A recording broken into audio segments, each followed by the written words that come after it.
Hello guys, my name is Remik, and in today's video we'll cover the topic of how to very easily deploy your .NET Web API into the IIS, how to do it in the way that it will be hosted in the virtual machine and in fact in the Azure virtual machine, so a little bit more advanced example, and also then how to expose this API to be accessible from the public. So we have to also set up the inbound rules for the Microsoft SQL Server database, because this application will talk to the Microsoft SQL Server database. We'll also check the most common errors in case of the IIS and also the Microsoft SQL Server connectivity, and then everything will be wrapped up and we will be able to access our .NET 8 Web API, in fact, from the outside of the virtual machine. So if you haven't subscribed my channel yet, then please hit the subscribe button down below, write the comment, give me a like, and now we are going straight into the topic. In this tutorial, I will be using the Movies application together with MSSQL and Docker, and will only extract this .NET Web API, so the Movies app, and also the MSSQL dependency. So if you would like to get the source code for following video, just go to my GitHub into the YouTube videos repository and then fetch this Movies Docker MSSQL. Before starting to work with the IIS, you have to make sure that you have IIS enabled in your Windows machine. And how to check that? You have just to type turn Windows features on or off, and then you have to search for the Internet Information Services. As you see, I have disabled that one. So when you click over there, then you will have enabled Web Management Tools, in fact the console of the IIS, and also the World Wide Web Services. And after doing that, when you click OK, you have to restart your Windows machine, and then everything will be applied properly.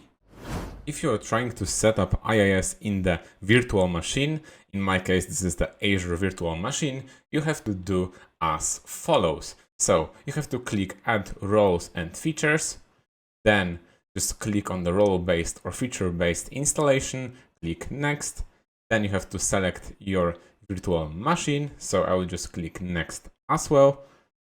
And then, as you see, we have to check this checkbox, so Web Server IIS, and then Add Features. Then when you click Next, and then once again Next,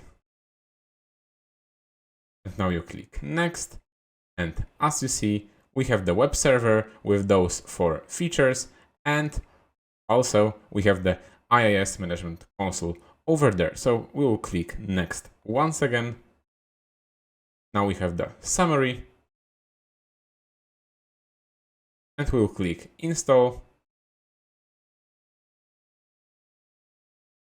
As you see, the installation succeeded on my virtual machine, so I will click Close. As you see over there, we have already the icon of the IIS, and we can go to the Tools, and then Internet Information Services, IIS Manager, and once we'll click that one, as you see, we have the IIS set up properly in our virtual machine. There is one missing part in other guidelines how to deploy your .NET Web API into the IIS, is that you have the requirement of having the hosting bundle of the .NET version that you were using during the development in your machine. So for instance, if you have the error that will be more or less the same as what is displayed now in the center of the screen, it should be the case of lack of the hosting bundle. So you have to go into the .NET.microsoft.com website, and then based on your .NET version that you develop your .NET Web API, you have to download and install this hosting bundle, because if it's not installed, then you will have that enabled to start your .NET Web API, and you will have internal server error 500. So you have to click in the hosting bundle. In my case, it's .NET 8 Web API, so I have to download and install this in my virtual machine. And now we will set up the Microsoft SQL Server in my virtual machine. So I just typed in my browser SQL Server download, and we have to search for the Microsoft URL for the download of the SQL Server. So this one, SQL Server downloads, and when we will go down, we have to use the Express version. So I'll just click download now. I'll open the file and I'll just click custom in here, and I'll click install. And now we'll click new SQL Server standalone installation or add features to an existing installation. I'll click accept license terms, next.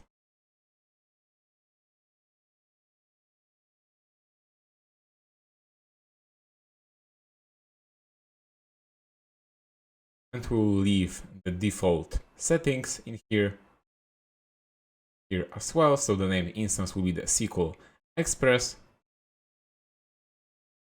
Now we have to select the authentication mode, so it will be the mixed mode in that case, and we'll have to enter the password. So I'll just type my password, and later on we'll use that in order to be authenticated from our .NET Web API and to connect us into this SQL Server.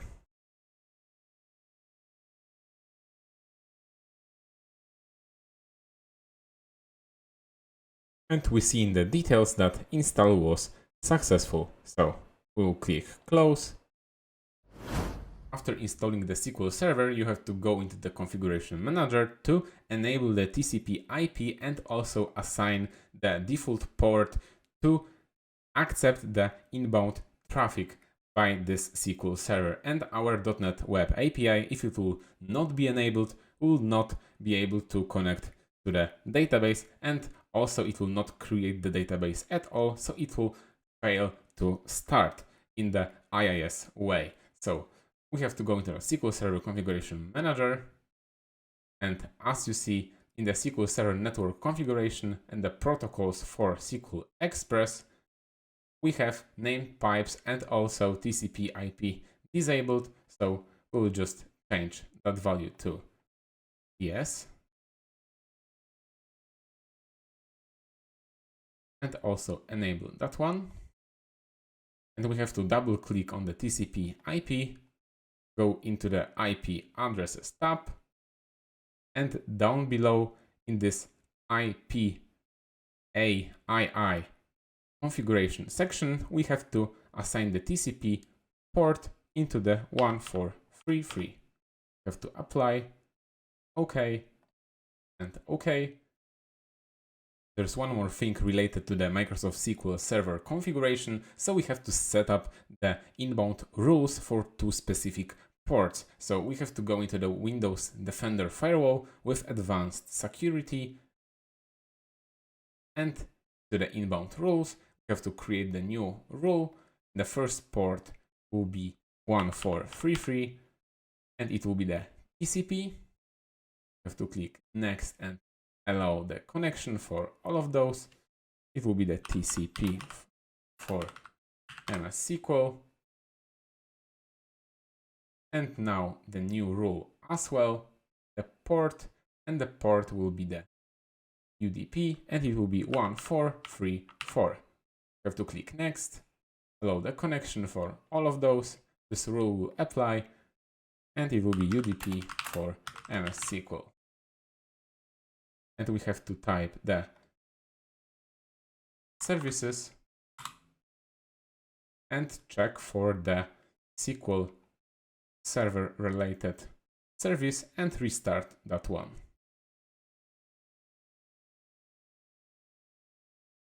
As you see, we have the SQL Server SQL Express and it's running, and we have to restart in order to reload that configuration that we have just assigned.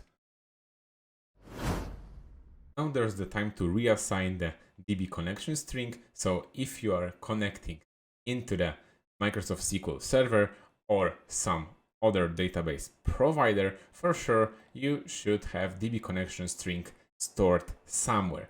So you have to reassign based on the proper server, and in this example, once we have installed the Microsoft SQL Server database in the virtual machine, I'll just change this database.server because it's not valid anymore. It was related to the Docker compose file. I will use the local host because it's hosted locally on the virtual machine, and I will also change the password to different one that I have set up during the installation of the Microsoft SQL Server in the virtual machine. So it was my secret password 123 exclamation mark.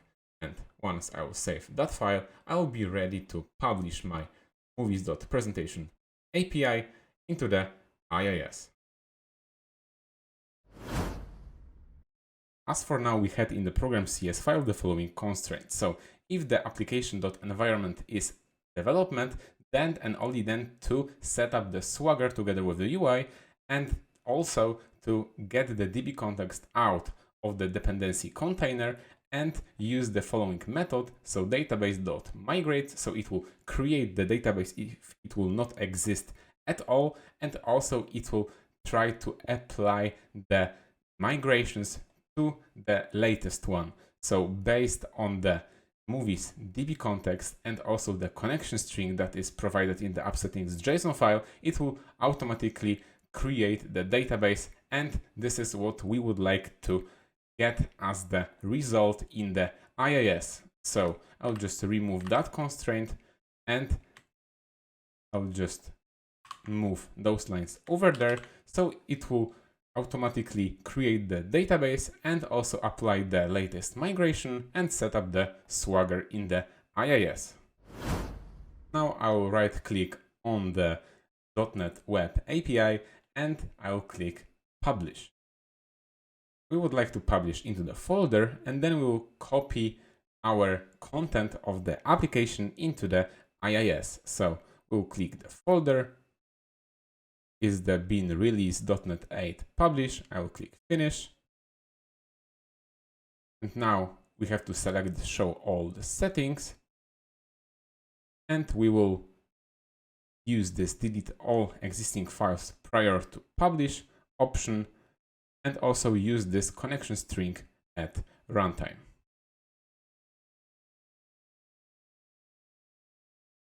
And now we can click publish.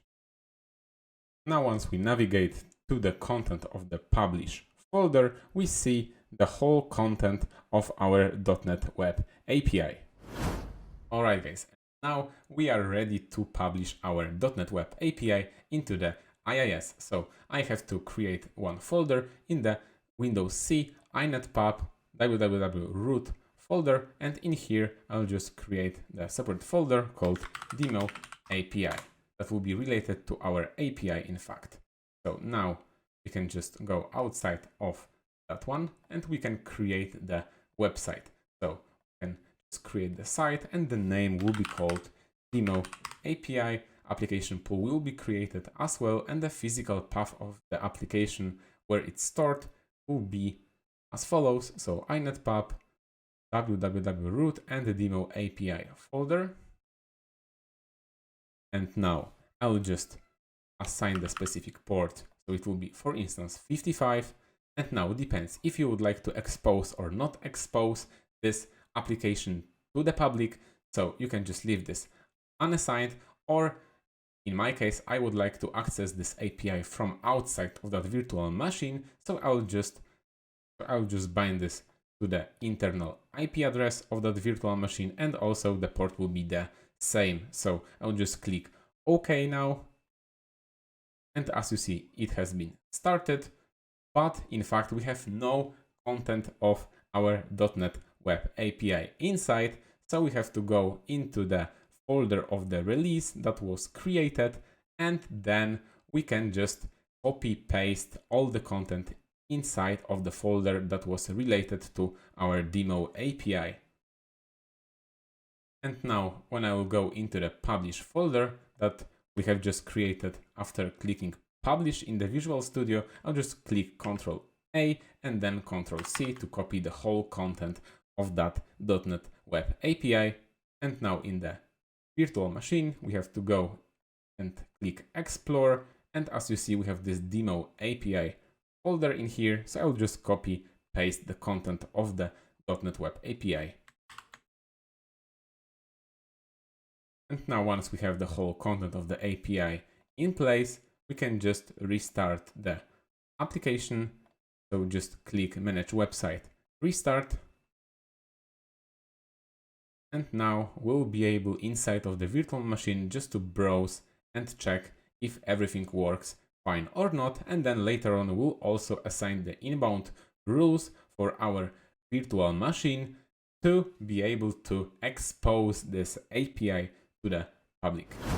And now, after restarting our site associated with the demo API, after copying the whole content of the API inside of that associated folder, we see that our application is up and running. We have a respective Swagger in here, so we can just also double check if that API will not throw us any exception at all. I will just add the page size and the page number in here. I'll just click execute, and as we see, we have 200 OK response with, of course, no response body because we don't have any movies at all in our database. So now we have to set the inbound rule for the virtual machine and also in the Azure, because this virtual machine is hosted in Azure, so we have to set up 2 inbound rules. And now we would like to do all of those. So if you have the normal, let's say, virtual machine, so you have to set up 1 inbound rule, and it will be in here. So Windows Defender Firewall with advanced security. So we have to go into the inbound rules. We have to click new rule, will be the port. And as you remember, our API was hosted in the port of 55. So we have to add this specific local port, allow the connection to all of those. Next, and it will be the inbound rule for demo API. I'll just click finish. And we have this inbound rule enabled. And also, when you're using Azure, you have to go into the resource groups where you have your virtual machine associated with the resource group. And now we have to check for the network security group, also connected with this my virtual machine. And as you see, we have the inbound security rules in here. So we would like to add 1 more inbound security rule. I'll just click add. The source will be any. We have to change the destination port ranges to the 55. And we'll assign the priority to, let's say, 200. And it will be the TCP. So I'll just add that inbound security rule. It was created, and now we have to restart our virtual machine in order to reapply that setting. So now I'll just go into the virtual machine settings in Azure portal. I will restart, and then we'll check if we will be able actually to access that API from outside. Alright guys, so we are finally there. We are able to access our .NET Web API from Azure Virtual Machine. We have exposed that Web API into the public, and we are able to actually use that Web API in other computer. So as we can just double check if it works or not, we'll use the same request body for the page size and the page number for the one get endpoint. I'll click execute, and as you see, the request URL is as follows. So we have this IP address, so the public IP address of that virtual machine, and we have the response body, so the same as before, so nothing in there. And just for the confirmation, as you see, we have my Visual Studio there, so we are outside of the virtual machine. So everything that we have done can be applied if you have the IIS in your local computer. Then of course the local host will work as well. If you would like to expose this API that is not hosted in Azure, Then also you can apply all of those suggestions from the video, or if you're dealing with the network security group and also the Azure virtual machine, also you can do everything and it will be exposed to the public. So as you see from the very beginning up to the end, we have hosted our .NET Web API in the IIS in the virtual machine.